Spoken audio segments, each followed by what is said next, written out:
ఎవరికి అవసరమో వారికి ఇవ్వాలి. దరిద్రాయ కృతం దానం, శూన్యలింగస్య పూజనం, అనాథ ప్రేత సంస్కారం, అశ్వమేధ సమం విదుహు. శాస్త్రం చెప్పిన మాట.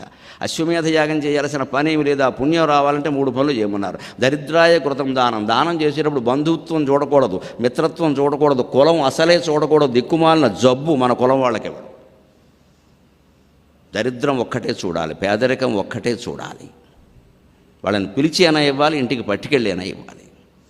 మొహమాట పడతారు కానీ ఫోన్లే తీసుకో అని ఇచ్చేయాలి, అంతే. వదిలేసే ఆ విషయాన్ని, దాని నుంచి ఏం ఆశించద్దు. ఇంకా దరిద్రాయ కృతం దానం. దానం ఎప్పుడు దానం చేయడానికి ఒకటే అర్హత, మనకి ఉంది వారికి లేదు, అది చాలు, ఇంకేం అక్కర్లేదు.